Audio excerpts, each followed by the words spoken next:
안녕하세요. 우리 삼육오한의원 원장 박성동입니다. 다이어트 하면 떠오르는 논란의 약물이 있죠. 마왕이라는 약제인데요. 오늘은 마왕에 대해서 먼저 알아보고 과연 약제가 안전한지 또 믿고 사용해도 되는지 진솔하게 이야기를 나눠볼까 합니다. 한의원에서 사용되는 약제는 마왕을 말려서 이렇게 절단한 상태로 이렇게 들어오게 됩니다. 다이어트에 왜 마왕인가? 그거는 마왕이 갖고 있는 어떤 성분의 특징 때문에 그렇습니다. 그러니까 마왕에는 에페드린이라는 성분이 유효 성분의 70% 이상을 차지하고 있는데요. 이 에페드린은 주로 감기약에도 사용하고 있고요. 전통적인 한방 처방에서는 역시 감기, 또 비염, 천식, 가래, 그다음에 신경통 이런 쪽에 주로 많이 사용해 왔습니다. 일상적으로 두루두루 사용하는 그런 약제입니다. 더불어서 현대에 와서는 이제 비만의 대표 약제로서 많이 쓰이고 있는 실정인데요. 마왕이 어떤 작용을 가지고 있길래 비만약의 대표 처방으로 사용되고 있는지 우선 좀 알아보겠습니다. 마왕의 작용은 여러 가지가 있을 수 있는데 한 가지만 뽑는다면 그것은 교감신경을 항진시키는 작용을 하는 것입니다. 교감신경이 항진되면 심장을 빨리 뛰게 하고 빨리 근육으로 혈액을 보내서 근육에서 에너지 대사가 활발하게 일어나도록 만들어줍니다. 뇌는 각성 상태로 만들어서 두뇌 회전을 빠르게 하고 판단을 빠르게 하는 작용을 하고 있고요. 식욕을 억제하고 생리적인 욕구, 배뇨, 배변, 그 다음에 발기, 사정 이런 것들을 억제하면서 어떤 면에서는 인간의 기본적인 욕구를 억제한 상태에서 위기 상황에서 이 상황을 어떻게 극복할 것인가, 어떻게 벗어날 것인가 하는 어떤 전투의 모드로 들어간다 이렇게 생각하시면 됩니다. 마왕의 부작용으로 나타나는 여러 가지 증상들이 바로 이런 교감신경이 항진됨으로써 나타나는 증상이라고 보시면 됩니다. 심장이 두근거린다든지 손이 좀 떨린다든지 땀이 많이 난다든지 열감이 느껴진다든지 이런 것들이 우리 몸에서 에너지 대사가 활발하게 일어나면서 나타나는 증상이거든요. 이런 효능을 갖고 있기 때문에 마왕을 다이어트 처방의 대표적인 약제로 사용하고 있는 것이고 칼로리 소모에 도움이 된다. 과연 하루에 얼마 정도 칼로리 소모를 더 시킬 수 있느냐? 대략 한 200에서 300kcal 말하자면 공깃밥 한 공기 정도의 열량을 소모시키는, 또 운동으로 따지면 대략 1시간에서 2시간 정도 걷거나 뛰는 정도의 운동을 한 효과, 자전거를 1시간 탄 효과, 이 정도의 소모를 돕기 때문에 거기에 더해서 교감신경이 항진되면 어떤 현상? 우리 몸의 생리적인 욕구가 억제되는 현상이 나타납니다. 그게 바로 식욕 억제 효과가 있는 것이고요. 우리 몸의 에너지 배출이 많아진다. 두 번째, 식욕을 억제한다. 다이어트에 이보다 더 좋은 효과가 있을까요? 그래서 마왕은 다이어트의 대표 약제로서 사용되고 있는 것이고요. 그러면 과연 안전한가? 일반 감기약에도 사용되고 있는 것이고요. 한방 처방에도 많은 처방에서 이 마왕이 사용되고 있습니다. 그 마왕이라는 것은 체내에 축적되지 않고 48시간 이내에 거의 99% 이상 소변으로 배출되기 때문에 몸에 남아있지 않습니다. 그래서 체내에 잔류된다든지 복용 이후에도 무슨 영향을 미친다든지 그렇지 않고요. 복용하고 이틀이 지나면 우리 몸에서 싹 사라집니다. 그렇기 때문에 전혀 걱정하실 필요가 없고, 임산부나 모유 수유를 하는 분들 같은 경우에는 이게 이제 모유를 통해서 아기에게 전달될 수 있고 또 태반을 통해서도 전달되기 때문에 그 임신부나 출산한 산부는 이 복용을 금지하는 것이 좋습니다. 그 정도의 금지 사항만 지킨다면 충분히 안전하게 마왕을 사용할 수 있고, 용량에 대해서 추가적으로 말씀을 드리면 미국 FDA에서는 마왕의 하루 섭취 용량을 150mg으로 정하고 있습니다. 이것을 우리 약제의 중량으로 따지면 하루에 25g에서 30g 정도의 양이 됩니다. 다이어트 처방에 쓰고 있는 마왕의 양은 대략 4g에서 15g 그 범위에서 선택적으로 쓰는 것입니다. FDA에서 권고하는 그 기준이라든지 이런 것들의 거의 절반 수준 정도 될까요? 그렇게 처방되고 있기 때문에 이게 인체에 해가 있다든지 뭐 그런 걱정은 전혀 하지 않으셔도 됩니다. 또한 다이어트 한약을 복용할 때 3개월 정도 복용하고 휴지 기간을 가지고 또 필요하면 또 추가적으로 복용하는 이런 방식으로 치료를 하고 있기 때문에 이것을 장기간 복용해서 문제가 일어나거나 그렇지는 않습니다. 물론 모든 약은 적정하게 또 적절한 용량을 지켜서 사용해야 되는 것은 분명하고, 그것은 한의사의 지도와 관리 아래서 충분히 지켜질 수 있기 때문에 상담을 하시고 적정한 양을 투여를 받으신다면 문제없이 건강한 다이어트를 하실 수 있습니다. 운동으로 과연 살을 뺄 수 있을까? 여기에 대해서 한번 문제 제기를 해보도록 하겠습니다. 계획을 잘 세워서 하는 운동은 도움이 되지만 막연하게 시작한 운동은 실패하기도 쉽고 중도에 포기하기도 쉽습니다. 또 노력한 만큼 결과가 좋지 않을 수도 있습니다. 왜 그런지는 지금부터 살펴볼 텐데요. 우리가 체지방 1kg을 빼려면 칼로리 7,700kcal를 소모해야 됩니다. 자, 한 달에 1kg을 운동으로 빼려면 매일요 하루에 257kcal를 더 소모해야 되고요. 이것을 운동으로 환산하면 매일 빨리 걷기 70분, 에어로빅 45분, 계단 오르기 40분, 자전거 힘있게 밟는 자전거 35분, 줄넘기 27분 정도입니다. 요거는 여성 55kg 정도 나가는 뭐 여성이든 남성이든 그 정도 체중의 사람이 하는 운동의 기준이고요. 이거를 빼먹지 않고 매일 했을 때 다른 조건의 변화가 없다는 가정하에 한 달에 1kg를 뺄 수 있습니다. 만약 여러분께서 10kg를 빼고자 한다면 10달 동안 하루도 빠짐없이 이 운동을 꾸준히 해야 되고요. 음식 섭취에 있어서 실패를 한다거나 이런 변수를 빼고 오로지 운동으로만 계산했을 때입니다. 이것이 과연 가능할까요? 해보셨다시피 헬스를 3개월권을 끊고 그거 다 나가신 적 있나요? 하다못해 뭐 1시간 동안 산책을 한다고 하더라도 그거를 안 하던 사람이 꾸준히 하기란 정말 쉽지 않습니다. 그걸 매일 빼먹지 않고 해야 되고요. 운동으로만 살을 뺀다는 것은 사실상 불가능에 가깝고 성공하는 사람도 많지 않습니다. 물론 매일 2시간 정도를 고강도 운동을 해서 빼는 사례도 분명히 있고요. 우스갯소리로 입금 전후가 달라지는 연예인들 같은 경우에는 단기간에 식단 조절과 고강도 운동을 뺄 수 있지만 일반인들은 정말 어렵습니다. 이것은 완전히 운동으로만, 그러니까 다른 조건들은 다 동일하다고 가정하고 운동으로만 계산한 칼로리 소모량이고요. 그런데 여기에 한정이 있습니다. 운동을 안 하던 사람이 매일 70분씩 걷고 40분씩 계단 오르기를 했을 때 사람이라는 게 보상 욕구가 있거든요. 그렇게 운동을 했으면 목도 마르고요. 또 당도 떨어졌기 때문에 입에서 뭐가 당긴단 말이죠. 그랬을 때 그거를 참고 물 한 컵 마시고 끝낼 수 있다면 괜찮은데 그렇지가 않습니다. 그래서 만약에 아까 얘기했던 70분 빨리 걷기 운동을 하고 나서 갈증을 풀기 위해서 뭐 음료수를 마신다든지 또는 음식물을 섭취한다든지 했을 때 매일 소모하는 257kcal를 리셋하는 음식의 양, 음료수의 양이 얼마인지 한번 간단하게 살펴볼까요? 자료를 한번 보겠습니다. 자, 흰우유 200mg, 작은 팩이죠.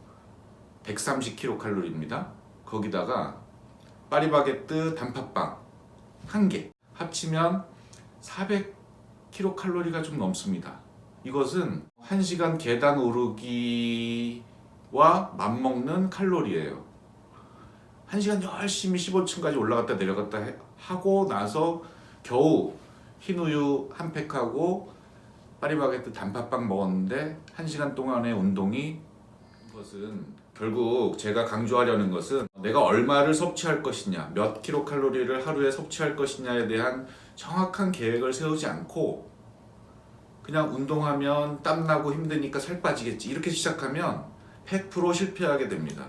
왜냐하면 주섬주섬 하나씩 먹는 간식, 또 목마르니까 먹는 음료수, 우유 또는 맥주, 거의 칭따오 맥주 500ml 한 캔은 300kcal니까 한 캔 들이키면 거의 또 없어지는 거야. 한 시간의 노력이. 그러니까 다이어트에 있어서 정말 중요한 거는 운동이 아닙니다. 초기에는 식단이에요. 식단을 여성 같은 경우에는 2000kcal를 보통 섭취하는데 하루에 나는 1500 섭취하겠다 또는 1300 섭취하겠다 이렇게 계획을 세우고 작은 초코바 하나, 과자 한 조각도 경계하면서 다이어트를 진행해야 좋은 성과를 얻을 수 있습니다. 예를 들어 2000kcal 먹던 사람이 3분의 1을 덜어내고 1300kcal를 먹는다면, 그러니까 평소 식사량의 3분의 2만 먹는다면 거기서 얻을 수 있는 칼로리 이득이 700kcal예요. 운동에서 얻는 이득보다 훨씬 더 큰 것을 식이 조절, 식사 조절을 하면서 하루에 충분히 얻어 나갈 수 있는 거예요.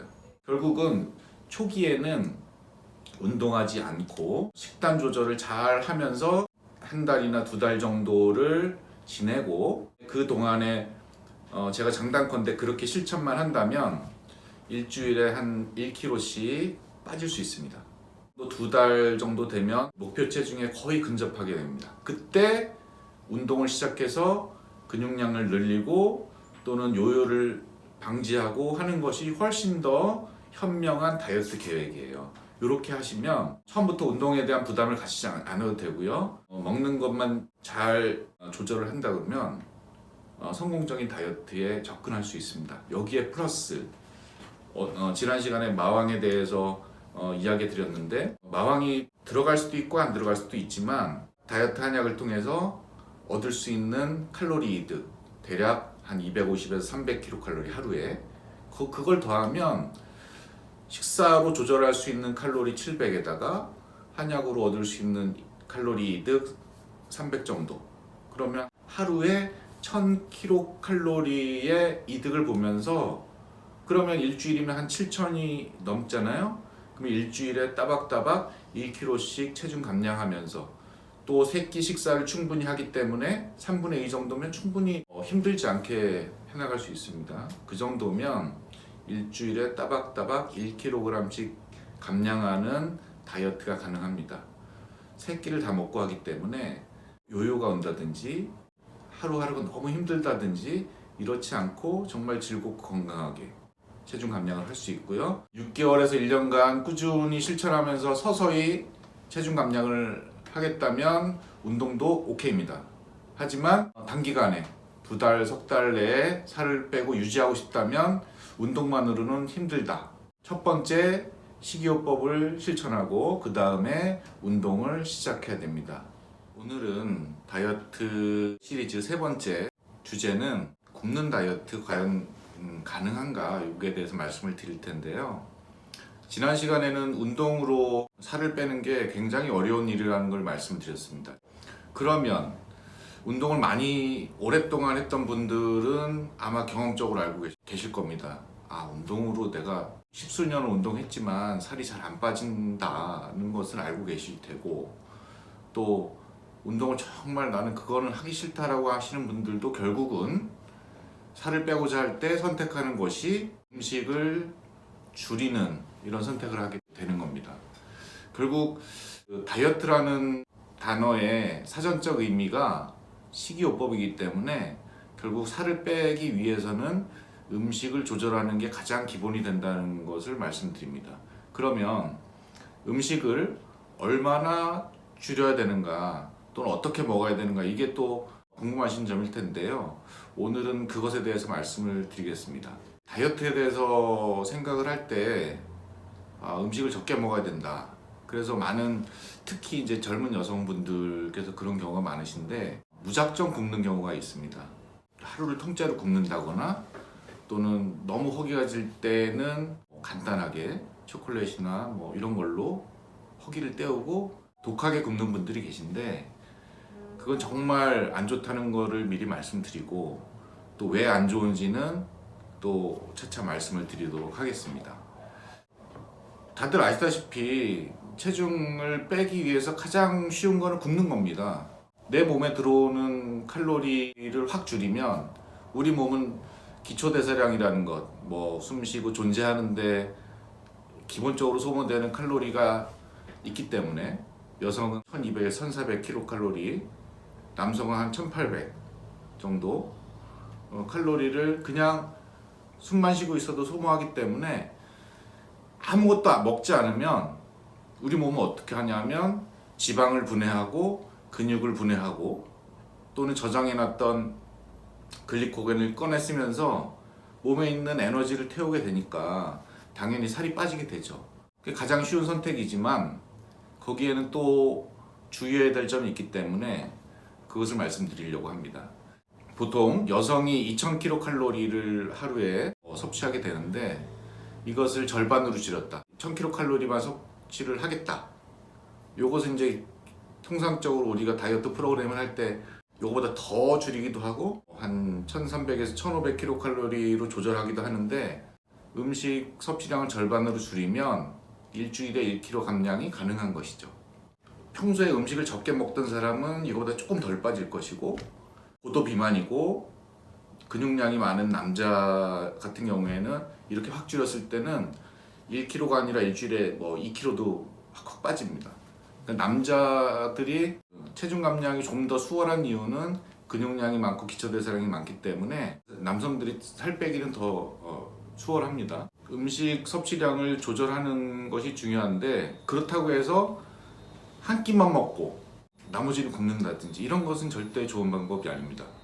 가장 좋은 방법은 음식량을 절반으로 또는 3분의 2로 줄이되 매 끼니 아침, 점심, 저녁을 일정하게 찾아 먹는 것이고요.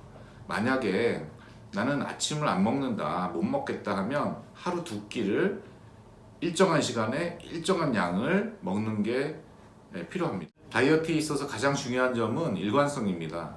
굶는 다이어트가 결국 실패하는 이유, 왜 좋지 않은가에 대해서 말씀을 드리겠습니다. 악순환의 늪에 빠지기 때문인데요.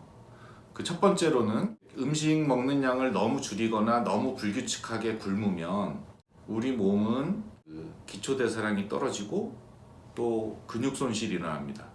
근육이 적어지기 때문에 또 기초대사량은 더 줄어들고요. 이런 악순환에 빠지기 때문에 점점 살이 잘 빠지지 않는 체질로 변하게 됩니다.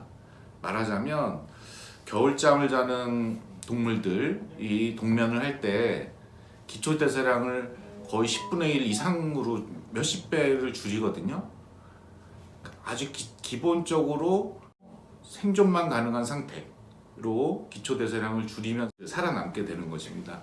사람은 그렇게까지 갈 수는 없지만 대략 40~50% 정도는 기초대사량을 줄인다고 합니다. 그러면 기초대사량, 여성의 경우는 뭐 한 1200에서 1400 정도가 될 텐데, 이게 심하게 줄이는 경우에는 700kcal까지 줄이게 된다면 결국은 적게 먹더라도 살이 찌지 않는, 그래서 나오는 얘기가 물만 먹어도 살이 찐다는 그런 체질의 사람이 탄생하게 되는 것이죠. 또 다른 악순환의 고리가 또 있는데요. 이 대사량이 줄면 굉장히 몸이 찌뿌둥해지고 피곤하고 의욕이 없어진다든지 만사가 귀찮다든지 짜증이 잘 난다든지 이런 문제가 생기거든요.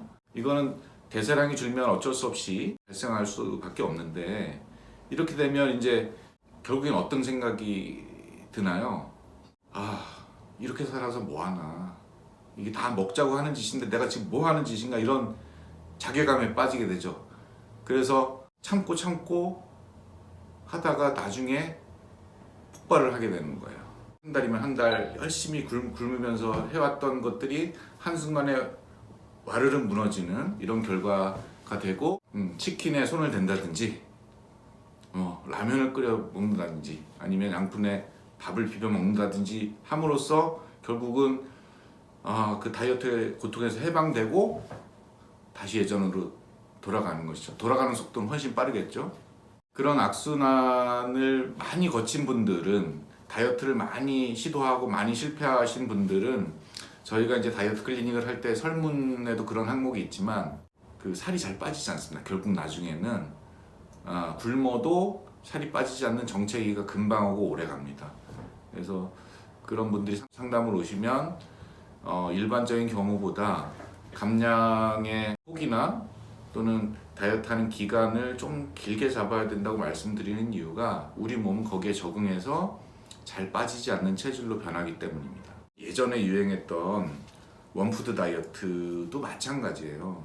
그게 우리가 평생 그렇게 간헐적으로 단식하면서 또 먹을 때는 왕창 먹고, 또는 원푸드 다이어트처럼 평생 고기만 먹고 또는 뭐 포도만 먹고 살 수 있다면 그렇게 해도 무방하지만, 그렇게는 살 수 없죠. 한국인이 밥도 먹어야 되고 면도 먹어야 되고 한 가지만 먹을 수는 없기 때문에, 그렇게 해서 다시 그 다이어트를 설사 성공해서 목표하는 체중에 도달했다 할지라도 다시 일상적인 식단으로 돌아왔을 때 결국은 요요가 금방 오게 되기 때문에, 이와 같은 굶는 다이어트라든지 원푸드, 간헐적 이런 것들이 결국에는 꾸준히 하는 일관된 삼시세끼를 꼬박꼬박 잘 챙겨 먹고 양만 적당히 조절하는 다이어트에 비해서는 실패할 확률이 훨씬 높은 것이죠.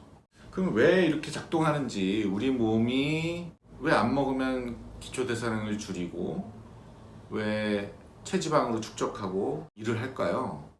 일정하게 매일매일 삼시세끼를 꼬박꼬박 잘 먹는 사람은 규칙적으로 또 씁니다. 몸에서 다 그 소모해내죠. 또 내일 아침에 또 먹을 테니까.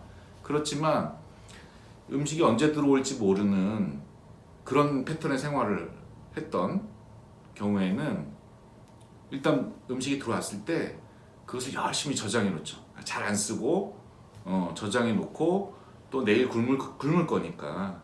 그렇게 이제 시스템이 다르다는 것이죠. 하루 두 끼나 세 끼를 규칙적으로 먹으면 되는데 가끔 가다가 못 챙겨 먹는 경우도 있잖아요.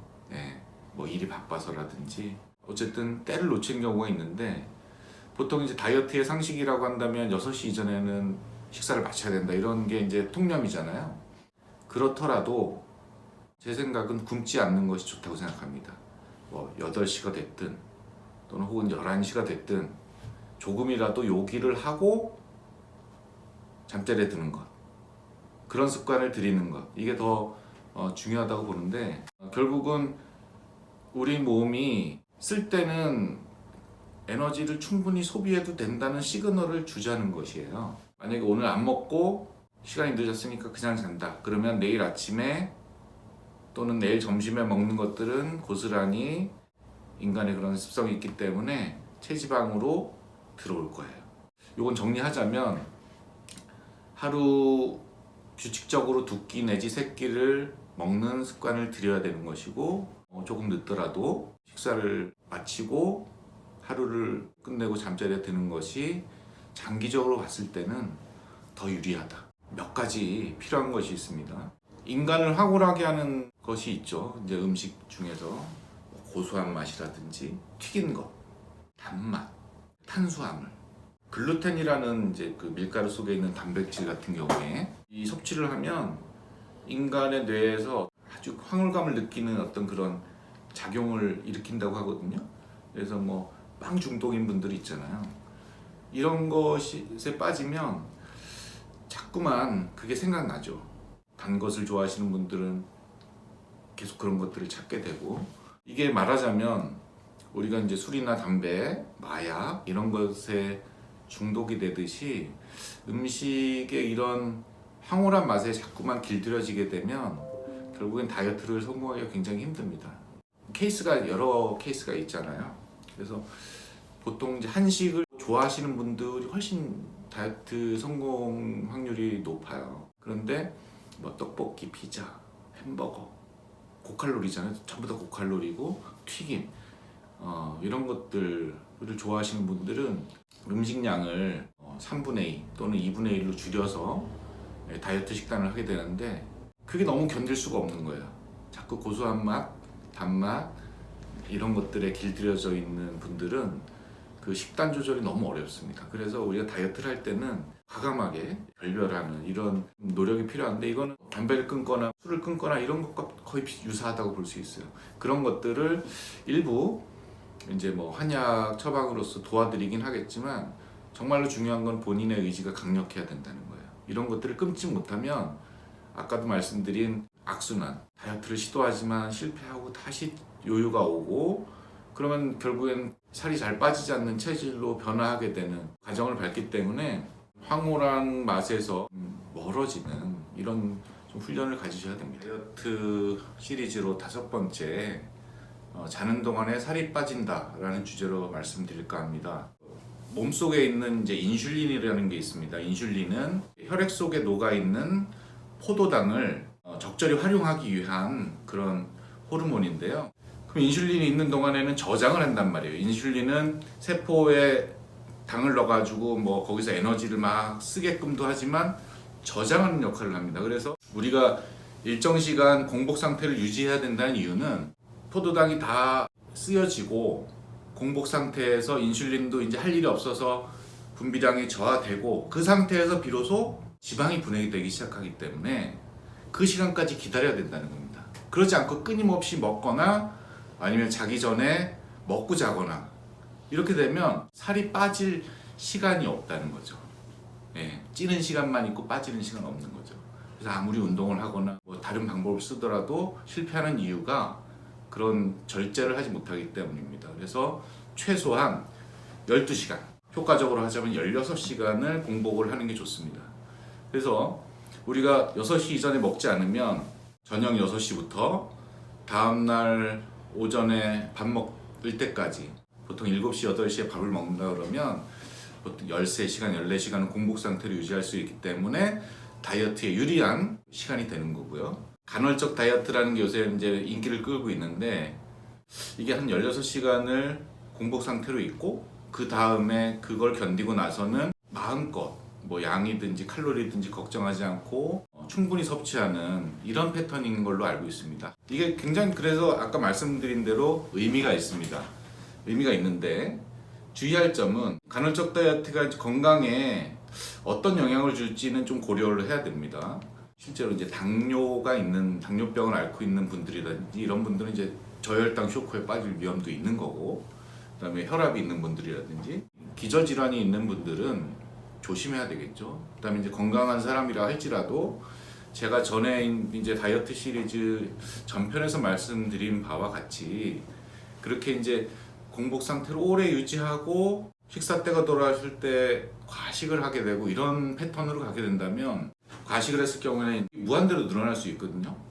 근데 이제 충분히 양껏 마음껏 먹는 한 끼로 인해서 위장이 이제 늘어나면 이 식욕을 과연 일정하게 통제할 수 있을까, 이런 문제가 있습니다. 예, 거기서 만약에 무너지기 시작한다면 이거는 실패할 가능성이 높고요. 그 다음에 또 한 가지는 우리 몸은 이제 진화적으로 뭐 하루에 2끼 내지 3끼를 먹는 것으로 이렇게 진화해 왔는데, 과연 한 끼를 먹고 굶었을 경우에 그걸 보상하기 위해서 우리 몸이 그날 들어오는 충분한 양의 한 끼를 저장하기 시작한다는 문제가 있거든요. 지방세포로 아니면은 어디 이제 나중에 쓸 수 있는 에너지 형태로 저장하는데, 글쎄요, 이제 양면이 있겠죠. 공복 상태에서의 소모하는 부분이 있겠고, 또는 이제 마음껏 먹으면서 저장하려고 하는 습성이 있겠고, 과연 어느 것이 더 그 득이 되는지는 좀 따져봐야 되겠습니다만, 어쨌든 이 패턴을 1년, 2년, 10년, 30년을 유지할 수 있을까라는 의문점은 있습니다. 언젠가는 이 다이어트가 끝나면 2끼, 3끼 또는 4끼를 먹는 일반적인 생활 패턴으로 돌아갈 텐데, 그렇게 식사 습관의 패턴이 변화하게 되면 돌아갔을 때 챙겨 먹는 2끼, 3끼는 고스란히 체지방으로 축적될 가능성이 높기 때문에 지속적인 측면에서는 좀 신뢰하기가 어렵다, 이렇게 저는 결론을 내리고 있습니다. 그래서 특별한 방법으로 원푸드 다이어트라든지 뭐 간헐적 단식이라든지 이런 뭔가 특별하고 자극적인 방법으로 하는 거는 저는 결국에는 실패할 가능성이 높다라고 보기 때문에 하루에 2끼든지 3끼든지 일정하게 규칙적으로 챙겨 먹고 실천할 수 있는 방법으로, 내가 평생 죽을 때까지 할 수 있는 방법으로 다이어트에 성공한다면 그거는 뭐 요요가 올 위험도 적고 또 건강도 지킬 수 있기 때문에 차라리 그쪽으로 하는 게 좋겠다. 대신에 6시 이전에는 식사를 마치는 것으로 하자라고 원칙을 정해놓는 것을 추천드립니다. 그러면 이런 경우가 있을 수 있어요. 어쩌다가 일이 바빠서 6시 전에 식사 때를 놓치고 굶게 됐어요. 그러면 저는 예전에 말씀드린 바에 의하면 그게 11시가 됐든 12시가 됐든 먹어야 된다라고 말씀을 드렸는데, 이게 좀 지금 말씀드린 6시 이전에는 식사를 마쳐라 하고는 상충되는 내용이거든요. 그럼 어떻게 해야 되냐? 저는 일단은 원칙적으로는 6시 이전에 식사를 마쳐야 된다라고 보지만, 그렇다고 굶는 것은 더 좋지 않다. 단기적으로는 6시 이후에 먹지 않는 것이 유리하죠. 단기간에 뭐 오늘 내일 일주일간의 체중 감량치를 보자면 굶고 내일로 넘어가는 것이 유리합니다. 근데 장기적인 관점, 한 달, 2달, 석 달, 1년의 관점에서 보자면 하루에 들어올 정량, 먹어야 되는 에너지 칼로리의 정량을 지켜주고 조금 늦더라도 식사를 마치는 것이 현명하고 다이어트에 도움이 되는 방식이다, 이렇게 이해하시면 되겠습니다.